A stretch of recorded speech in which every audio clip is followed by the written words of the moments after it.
En este caso vamos a hablar justamente de la depresión, porque hoy es el día de la depresión y muchos especialistas y médicos especialmente dicen que la depresión es el mal del siglo XXI, que es lo que va a ocurrir a futuro, que va a ser como una pandemia, así como lo fue el COVID. Sí. Así que para eso estamos en comunicación con Eugenia Müller, psicóloga de la UBA, forma parte de Contarse, un grupo de psicólogas que promueven el cuidado de la salud mental. Así que vamos a hablar de este tema tan puntual. Eugenia, buenos días, desde acá Fabián y Damiana. Hola, ¿qué tal, Fabiana y Damiana? ¿Cómo están? Bien, muy bien, Eugenia. Bueno, hoy es el día de la depresión y queremos un poco derrocar prejuicios y mitos sobre esta enfermedad, porque es una enfermedad, porque a veces uno dice, uy, te veo medio depresivo, uy, estás medio bajón, sí, estoy re depresiva. Es un chiste, ¿eh? Parece, Además es exacto. chiste y es algo gravísimo en términos de salud mental. Sí, totalmente. Como ustedes dicen, creo que está bueno, creemos siempre desde Contarse que está bueno dar lugar a estos espacios, así que les agradecemos que nos hayan convocado, poder visibilizar, derrotar algunos mitos, sobre todo con la depresión, hoy aprovechando que es el Día de la Depresión, pero bueno, en torno a la salud mental en general, ¿no? Es mucha la desinformación que hay. Nosotras, un poco al principio de nuestro proyecto, teníamos ganas de, justamente hay mucho del saber, ¿no? En salud mental que queda enterrado en hechos académicos, por así decirlo, y qué importante que es que todos podamos hablar de esto, ¿no? Como dicen ustedes, la depresión es algo bastante serio y estamos muy acostumbrados, ¿no? Como parte de nuestro lunfardo ahí de nuestra vida cotidiana, decir, uy, estoy re bajo, estoy re deprimido, me va en un final, ¿no? Entonces está bueno poder pensar qué es la depresión y qué no es, ¿no? ¿Qué es tristeza? ¿Qué es estar bajón? Me parece que para poder pensar principalmente ese eje, está bueno decir, bueno, a ver, con los recursos habituales que yo tengo, ¿puedo salir de este bajón? Estoy re bajoneada, pero bueno, me invitaron al cine. Ah, ya está, ¿viste? O ando medio depre, pero esta pregunta de los recursos que yo tengo, yo o mi entorno, ¿me sirven para estar mejor? Bueno, hay veces en los que no, hay veces en los que no, en los que la angustia, la desmotivación aparecen de una manera muy persistente, ¿no? Una sensación como ya de vacío, de infelicidad. Y además, donde se introduce el sistema endocrinológico en términos de segregación de hormonas que predisponen a la misma, al mismo estado de ánimo. Quiero que ahondes un poquitito de manera muy llana, porque yo sé que es algo complejo de poder explicar en radio, pero abordame ese punto de la depresión en términos endocrinológicos. Digo, se segregan hormonas que están encargadas de justamente este desbalance. Sí, totalmente. A ver, esto es como un círculo vicioso, ¿no? Por un lado, siempre es fundamental, antes de responder esa pregunta, entender que la depresión tiene causas muy variadas, múltiples, ¿no? Que si bien hay un factor biológico y hereditario que es importante, que hay una predisposición en mucha gente, digamos, por ejemplo, tener en la familia personas con depresión te hace más propenso, por ejemplo, a poder padecer de una depresión en algún momento de tu vida. Pero los factores hereditarios y biológicos son una pata más de esta complejidad, como decís vos, ¿no? Porque también hay factores culturales, socioambientales. Pero parándome donde vos me preguntás, que es esto de lo biológico, es cierto, digamos, hay cuestiones biológicas. A ver, cuando uno está bajón, digo, este círculo vicioso, cuando uno empieza ya, ni siquiera te digo deprimido, cuando uno está mal y angustiado, hay menos liberación de dopamina, por ejemplo, en el cerebro, ¿no? Que eso tiene que ver un poco con lo que nos hace sentir placer, si nos ponemos biologicistas. Eso también pasa, obviamente, en la depresión. Eugenia, hay una noticia que nos llegó ayer, que es que murió la hija de Elvis Presley, que estaba también sumida en una depresión, porque en las últimas apariciones había dedicado unas palabras a su hijo Benjamín, que se suicidó, y en una de esas dice: mi corazón y mi alma se fueron contigo. La profundidad del dolor es sofocante. Digo, en este caso puntual, el dolor de la muerte de un hijo, en especial si se quitó la vida, implica vivir con este dolor. Digamos, ante estas pérdidas, ante estos dolores, uno puede, más teniendo otros hijos, elegir seguir viviendo, digo, pero todo ese dolor se puede transformar después en una depresión y puede provocar, como le pasó, bueno, enfermedades, ¿no? Totalmente. Así como hablamos de las múltiples causas que tiene la depresión, siempre está ligado obviamente a los hitos de la vida de cada uno, ¿no? Una pérdida grande, sufrir violencia, hay muchas cuestiones que pueden desencadenar una depresión. Y esto, la pérdida de un hijo, por supuesto, es tremendo, es algo que, digamos, puede devenir o no en una depresión, porque no, es importante aclarar que no siempre todas las personas Podemos tienen un citar, hijo, discúlpame, Eugenia, podemos citar qué sé yo, a Pampita, a Maru Botana, que han perdido hijos y que han rehecho su vida, recordando obviamente ese dolor, pero siguen con su vida tratando de buscar la felicidad. Exacto, hay factores de protección que está bueno mencionar, ¿no? Yo creo que lo más importante siempre tiene que ver con poder hacer red, con estar con otros, con poder conversar sobre ese dolor. El dolor ese no hay que encapsularlo, por así decirlo, hay que ponerlo a charlar. En una época en la que a veces la salud mental tiene mala prensa, ¿no? Qué importante es un poco esto, poder dialogar y poder preguntarnos todos siempre por nuestra propia salud mental, ¿no? Porque a veces me preguntan, ¿cómo educamos sobre salud mental? Y yo digo, no sé si hay que educar sobre la salud mental o tener espacio para hablar de la propia, ¿no? También, que uno no tenga miedo en poder decir cómo estoy, cómo me siento. Me parece que estos casos nos invitan a pensar esa red de contención que estas personas evidentemente han tenido, ¿no? Y que han podido hablar de esto que les ha pasado. Claro, y hablar merma un poco el dolor. A ver, la persona depresiva carece de resiliencia. A ver, hay momentos, ¿no? Creo que en el momento donde uno está muy deprimido, digo, porque es un proceso, no es que de un día para el otro uno va a salir de la depresión o uno entra en una depresión. Esto es un proceso muy complejo en el cual uno puede detectar algunas señales de alarma, algunas señales de alerta, ¿no? Y la resiliencia yo creo que viene con el tiempo después, ¿no? Esta posibilidad después de poder salir adelante. Eso es lo que hay que construir, pero no es que carecen de resiliencia, no. Ah, o sea que sí, que depende también. Muchos factores. Hablaste de lo biológico. También hablamos de que a lo mejor, seguramente el médico, cuando vamos al psicólogo y después nos deriva a lo mejor al psiquiatra, porque hace falta un refuerzo, a lo mejor medicación, ese psiquiatra también nos tiene que someter a un estudio clínico para ver si nos falta algún componente, como hace un rato decía Fabián, ¿no es cierto? Esto de las hormonas, de la serotonina y de también, qué sé yo, se habla mucho del litio, de un montón de otras cosas. Sí, hay muchos factores de alarma, digamos, están por un lado estos estudios clínicos que siempre hay que hacer, digamos, siempre uno cuando tiene un paciente, siempre la interdisciplina es fundamental, ¿no? Uno hace primero un estudio también clínico y también uno escucha otras cuestiones. Por ejemplo, me parece importante decir cuál es, bueno, a qué estar atento, ¿no? Cómo detectar algunos indicios que me pueden dar cuenta de que una persona puede estar atravesando una depresión. Por ejemplo, los problemas de sueño, el baja autoestima, ¿no? Como la baja energía, cambios a veces en el apetito, a veces aparecen como dolores recurrentes de panza, de cabeza, ¿no? Pensamientos sobre la muerte, por ejemplo, sensaciones así como de inutilidad, ¿no? Como persistentes, Sí. O de culpabilidad.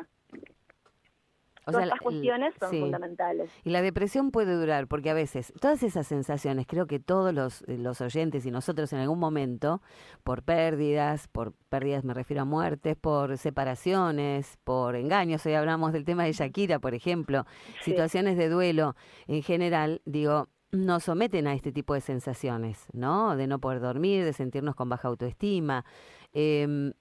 ¿Cuándo tenemos que prestar atención? ¿Cuando estos síntomas duran mucho tiempo o Bueno, cuándo? está buena la pregunta. Sí, hay algo que tiene que ver con lo persistente que son estas sensaciones.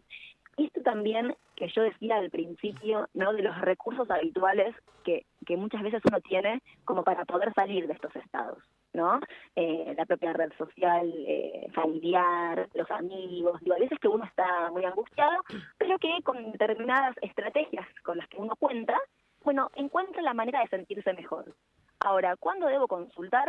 Cuando de pronto ya no le encuentro la vuelta, no siento esta desesperanza, estas sensaciones, es como me empiezan a tomar por completo, no le empiezo a encontrar sentido a la vida. A ver, siempre está bueno consultar cuando uno se siente mal. También esto es fundamental, ¿no? Porque si uno no dice, bueno, espero hasta sentirme recontra perdido, bueno, a ver, uno también puede ir a hacer análisis, a hacer terapia, acercarse a un profesional, por mucho menos que una depresión también, ¿no? Pero y no confundir... sí, perdona, contesta. No, sí. No digo, pero respondiendo a tu pregunta, esto de los recursos con los que uno ya no cuenta, bueno, es una señal para decir, necesitas ayuda. A ver, la depresión no depende de la buena voluntad, salir de la depresión. Eso es un mito, ¿no? Que, bueno, ponele onda, esto, vos tenés todo para salir adelante, ¿no? A veces uno escucha ese consejo que lamentablemente a veces produce los efectos contrarios, ¿no? Porque no es una cuestión de buena voluntad, la persona no está pudiendo, no necesita que uno valide esa imposibilidad, esas sensaciones, no se trata de animarlo, ¿no? Eso es fundamental aclararlo también. Y ansiedad, las diferencias que puede establecerse con la depresión como para poder también, digo, no estar todo el tiempo pendiente de síntomas de depresión y, bueno, espantar un poco, correr contra el pánico de estar entrando en una depresión. Sí, a ver, no es que uno habla de ansiedad o uno habla de depresión y las dos pueden ser muy serias, ¿no? Y a veces están un poco solapadas las cuestiones. Generalmente cuando hablamos de ansiedad nos referimos mucho a síntomas que se sienten en el cuerpo, ¿no? Por ejemplo, los ataques de pánico, sensaciones de que empiezo a estar muy acelerado, con mucha taquicardia, no puedo parar de pensar en determinadas cosas, siento que me estoy, la definición, por ejemplo, por excelencia de un ataque de pánico, ¿no? Esta sensación de que me estoy volviendo loco o de que algo malo me va a pasar, estas palpitaciones que aparecen. Muchas veces las personas que están deprimidas pueden tener algún episodio también de ansiedad. Digo, no, esto de la complejidad, ¿no?, que tiene la salud mental. Claro. Porque uno, en medicina uno dice, bueno, tenés apendicitis. A todas las personas, cuando tienen apendicitis, decimos, se les inflamó el apéndice. Bueno, en salud mental esto no sucede, así no es tan objetable, digamos, no a todas las personas se les puede manifestar de la misma forma, por ejemplo, la depresión, más allá de que hay estos síntomas, por supuesto, que uno está mencionando, ¿no? Pero de nuevo, es complejo y es muy, ante todo, singular cómo se puede manifestar a veces esto. Por eso siempre está bueno poder hablar de las cuestiones más comunes, ¿no?, como estamos diciendo ahora, que Claro. aparecen. ¿Y cómo tenemos que ayudar? Porque, a ver, como vos decías recién, esto de darle ánimo, bueno, vos podés, sos joven, seguí adelante, tenés un hijo, hace esto, hace lo otro, El qué sé yo. compararse, no, pero Claro, tenés un auto, tenés un mira trabajo, todo mira lo que yo tenés. no tengo trabajo, ¿cómo se puede ayudar? Sí, primero creo que ahí la primera cosa que se me viene a la cabeza para poder ayudar a una persona con depresión es poder tener paciencia, ¿no? En primer lugar, es muy desgastante para quien acompaña en general el padecimiento mental. Nosotros trabajamos muchísimo con familiares de personas con esquizofrenia, con diferentes cuestiones en salud mental, ¿no? Y vemos lo desgastante y a veces lo en soledad que se sienten las personas que acompañan. Entonces, en primer lugar, siempre ayudar y estar cerca, pero cuidar también la propia salud mental. Entender que el proceso puede ser desgastante, poder validar que a veces acompañar a una persona con depresión produce sentimientos de ira, a veces, por ejemplo, porque uno es como que dice, ¿por qué no podés salir? ¿No? Dale, poner las pilas, uno se termina enojando. Entonces, estar advertido de que eso puede pasar y no quedarse solo, aumentar la red, ¿no? Entonces, Sí. estoy cerca y yo también en quién me apoyo. Cuando acompaño a una persona que está al lado mío con un padecimiento de este estilo, bueno, yo en quién me apoyo, en qué actividades también yo vuelvo a retomar fuerzas, porque es desgastante. Sí, Y sí. sí, Eugenia, es desgastante, ¿no? Y también me pregunto yo, cuando una persona es depresiva, hay cierta, o puede existir, más allá de la enfermedad que se respeta, pero puede haber cierta manipulación para el entorno porque ve que estando en ese estado se siente cómodo en el dolor. Hay gente que no quiere salir porque no sabe vivir de otra manera o no quiere y manipula con este estado para que la familia, el marido, la esposa, lo que sea, estén pendiente más de ella porque logra la atención. ¿Existen casos de esto? O sea, ¿puede llegar a pasar esto? A ver, como cuando no existen casos, uno puede decir sí, siempre existen de casos de todos los colores, ¿no? Pero en general esto está bueno que vos traes porque suele ser también alguna especie, esto de la manipulación, digo, queda muy emparentado con esto de la voluntad. Digo, muchas veces se confunde con no quiere salir y tiene todo para hacerlo, y realmente la persona que lo padece se encuentra entrampada generalmente. Es como un círculo vicioso donde, por supuesto, ya sea que es la única manera que conoce de vivir muchas veces, ¿no? Y no le resulta prometedor nada de lo que el otro viene a ofrecerle. Por eso es importante que también quien escucha a una persona que está sufriendo depresión, valide y le diga, a ver, yo entiendo lo que vos me decís, a mí no sé a veces cómo ayudarte, pero hay personas que sí saben, ¿no? Ujú. Entonces, siempre poder tejer esa red y siempre poder encontrar un lugar a donde haya profesionales, porque uno como familiar hace ese puente, pero uno no tiene las herramientas para sacar a un familiar de la depresión. Es No. necesaria siempre la ayuda profesional. Siempre. Incentivar a ayuda profesional. Sí, exactamente. Hoy justo en redes, ahí en Contarse en nuestro Instagram, vamos a estar rellenando también recursos, teléfonos, hospitales, ¿no? Lugares a donde, bueno, si uno se siente desesperado, a dónde acudir. Hay incluso líneas telefónicas, ¿no? Hay mucha gente que está muy sola también. Yo hablo de la red y de la familia y este factor de protección, pero no todo el mundo tiene la suerte de tener una red. Entonces, bueno, es importante siempre estar atento. A veces la familia es los vecinos, ¿no? A veces... Sí, o amigos que uno encuentra en la vida, ¿no? Por ahí son mejores que la familia, pueden lograr estar más con la persona que tiene este padecimiento. La cabeza es todo, y lo fuimos aprendiendo, creo que recién estamos tomando conciencia de la capacidad de nuestro cerebro y todo lo que todavía no tenemos desarrollado, y nuestra mente, ¿no? Que siempre nos tira pensamientos negativos y que no puede estar en blanco, y que los pensamientos negativos tienen que ver con el miedo, ¿no?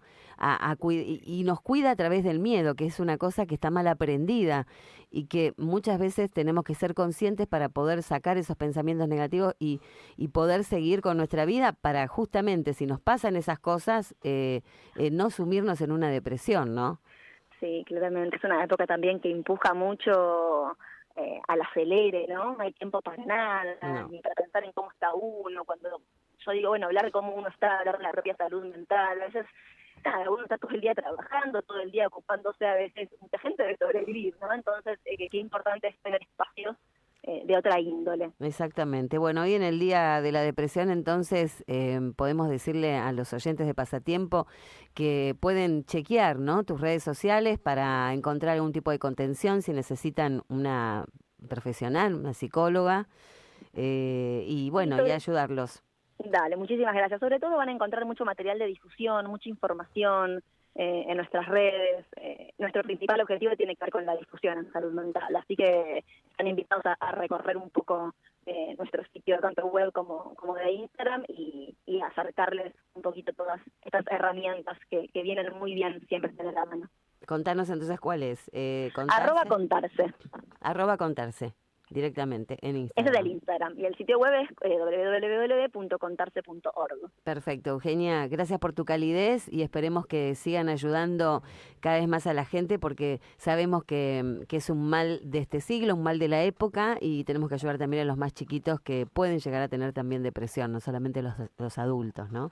Totalmente. Muchísimas gracias por el tiempo y por el espacio. Gracias a vos, Eugenia. Hasta pronto. Hablábamos con la licenciada Eugenia Müller, psicóloga de la UBA, que forma parte de Contarse en el Día de la Depresión.